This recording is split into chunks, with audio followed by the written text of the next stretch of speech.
بسم اللہ الرحمن الرحیم الحمد للہ وکفا والصلاة والسلام علی رسولہ محمد المصطفیٰ وعلی آلہ وصحبہ الاتقیاء اما بعد۔ السلام علیکم ورحمۃ اللہ وبرکاتہ۔ ناظرین کرام، آج کی ویڈیو میں ہم انشاءاللہ تعالی سبق نمبر 9 کی عملی مشق آپ کے سامنے بیان کریں گے۔ آپ حضرات سے گزارش ہے کہ آپ حضرات ویڈیو کو غور سے سماعت فرمائیں اور ان تمام اسباق کو سمجھنے کی کوشش فرمائیں۔ سب سے پہلی بات یہ ہے کہ گزشتہ سبق میں ہم نے حروف مدہ کے حوالے سے بات کی تھی کہ حروف مدہ 3 ہے: الف مدہ، واو مدہ، یا مدہ۔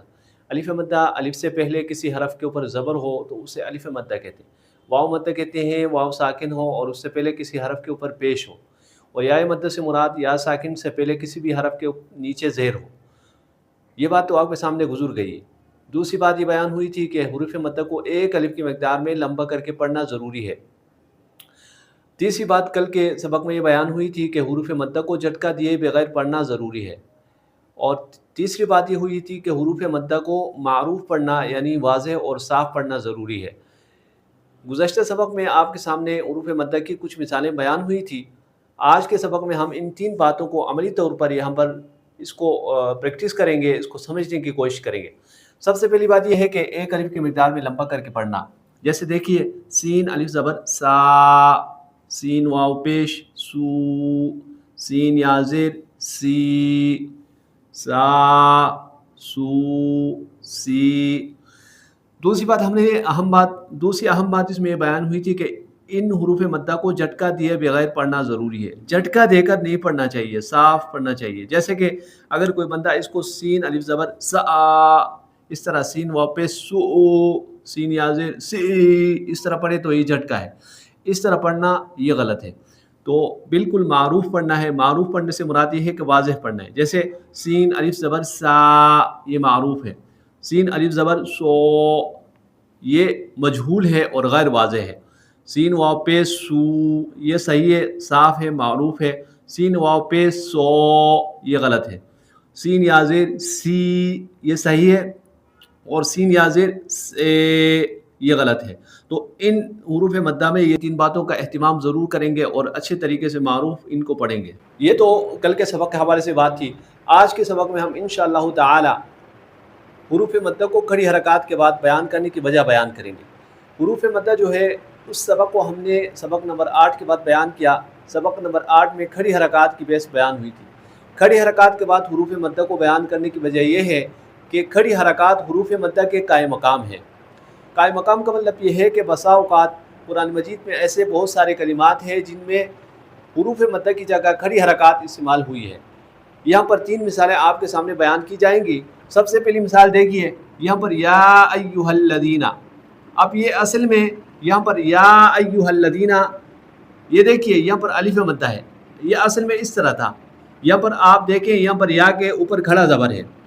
کھڑا زبر یہاں پر الف مدہ کی جگہ میں استعمال ہوا ہے۔ اس مثال میں قرآن میں اس طرح لکھا ہوا ہے۔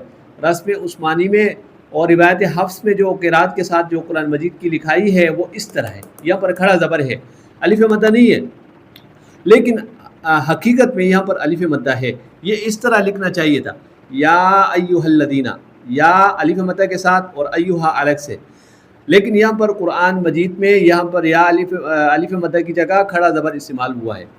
ٹھیک ہے، اب ایک قاعدے کی بنیاد پر استعمال ہوا ہے، اس کے ساتھ آپ کا کام نہیں ہے۔ صرف آپ کا میرا مطلب یہ ہے کہ آپ اس بات کو سمجھ لیجئے کہ کھڑی حرکات جو ہے حروف مدہ کے قائم مقام ہیں۔ اور دوسری مثال میں دیکھیے، وَلَقَدْ آتَيْنَا دَاوُودَ، یہاں پر الٹا پیش ہے۔ الٹا پیش جو ہے یہ استعمال ہوا ہے حروف مدہ واو مدہ کی جگہ میں۔ اصل میں یہ داوودہ اس طرح تھا، واو پیش وو، واو مدہ کے ساتھ تھا، لیکن قرآن مجید میں اس طرح لکھا ہوا ہے داوودہ۔ اور یاد رکھیے قرآن مجید کا جو رسم الخط ہے وہ اس کے مطابق پڑھنا اور اس کے مطابق لکھنا یہ واجب ہے۔ اس لکھائی کو تبدیل نہیں کرنا چاہیے۔ صرف آپ کو یہ بتانا مقصود ہے کہ قرآن مجید میں یہ اس طرح لکھا ہوا ہے اور یہاں پر الٹا پیش آیا ہے، اور یہ الٹا پیش واو مدہ کی جگہ استعمال ہوا ہے۔ اور اس طرح سورہ فیل میں آپ دیکھ سکتے ہیں کہ یہاں پر سورہ فیل میں لإیلاف قریش، یہ ایک آیت ہے۔ اب یہاں پر دیکھیے یا مدہ ہے اور یہ اصل میں یا مدہ ہے، ٹھیک ہے۔ اور پھر اس کے بعد متصلاً ایلافہم، اسی کلمے کو یہاں پر یا مدہ کی جگہ میں یہاں پر کھڑی حرکات میں سے کھڑی زیر استعمال ہوئی ہے. تو اب دیکھیے یہ ای لافیم اس طرح ہونا چاہیے، یا مدہ کے ساتھ ہونا چاہیے تھا، لیکن قرآن مجید میں یا مدہ کی جگہ کھڑی حرکات میں سے کھڑی زیر استعمال ہوئی ہے. تو خلاصہ یہ ہوا کہ کھڑا زبر الف مدہ کا قائم مقام ہے، کھڑی زیر یا مدہ کا قائم مقام ہے، اور الٹا پیش واو مدہ کا قائم مقام ہے. اور دوسرا ان میں اتفاق یہ ہے کہ حروف کھڑی حرکات کو ایک الف کی مقدار میں کھینچ کر پڑھنا ضروری تھا، اور اسی طرح حروف مدہ کو بھی ایک الف کی مقدار میں کھینچ کر پڑھنا ضروری ہے. اور تیسری بات یہ ہے کہ کھڑی حرکات میں جب کھڑا زبر آئے، کھڑی زیر آئے، الٹا پیش آئے تو وقف میں وہ اپنے حال پہ برقرار رہتے ہیں. اسی طرح حروف مدہ کے بارے میں بھی میں نے آپ کو یہ بتایا تھا کہ حروف مدہ میں اگر آپ وقف کریں گے تو وقف میں اس پہ کوئی تبدیلی نہیں آتی، وہ اپنے حال میں برقرار رہتے ہیں. تو وقف کے حوالے سے آپ پڑھیں گے. دیکھیے حروف مدہ میں نے آپ کو یہ بتایا کہ حروف مدہ بھی کھڑی حرکات کی طرح وقف میں برقرار رہتے ہیں. اب دیکھیے یہاں پر 3 مثالیں ہیں. اذا یہ حروف مدہ کی مثال ہے، الف مدہ کی. الف سے پہلے زال کے اوپر کیا ہے؟ زبر ہے. یہ اذا وقفن، اذا اس پہ کوئی تبدیلی نہیں آئی. اسی طرح توبو یہ واو مدہ کی مثال ہے. اب دیکھیے واو ساکن ہے اور اس سے پہلے با کے اوپر پیش ہے تو واو مدہ ہے، تو وقف میں اس پہ کوئی تبدیلی نہیں آئے گی. توبو وقفن، آگے وقف یا وقفن توبو. یہ جو الف ہے اس کے بارے میں نے بتایا تھا کہ یہ سائلنٹ ہے، یہ لکھنے میں آتا ہے پڑھنے میں نہیں آئے گا، تو لہٰذا یہ واو مدہ ہے، اس میں اگر ہم وقف کریں گے رکیں گے تو اس میں کوئی تبدیلی نہیں آئے گی. یہ دیکھیے یا ہا زبر یہ، دال یا زیر دی، یہدی یہ کلمہ ہے یہدی. اب اس میں اگر ہم وقف کریں گے تب بھی اس میں کوئی تبدیلی نہیں آئے گی، تب بھی یہ یہدی کا کلمہ ہی ہوگا، اس میں تبدیلی نہیں آئے گی.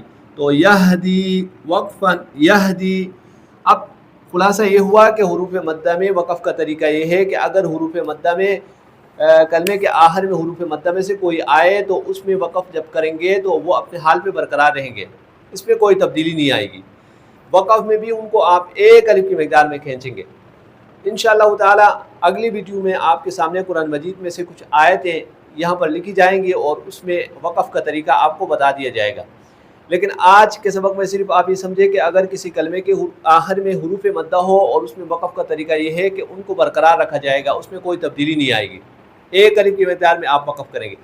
لیکن ایک اور بات، اہم بات اس میں یہ ہے کہ اگر حروف مدہ کے بعد وقف میں جزم آ رہا ہو، یعنی کسی کلمے کے آخر میں حروف مدہ ہو اور اس کے بعد وقف میں جزم آ رہا ہو، تو اس حروف مدہ کو ایک الف کی مقدار میں نہیں کھینچیں گے بلکہ 3 الف کی مقدار میں کھینچیں گے. اب دیکھیے یہاں پر قال ایک کلمہ ہے، قاف الف زبر قا، لام زبر لا، قال وقفن قال.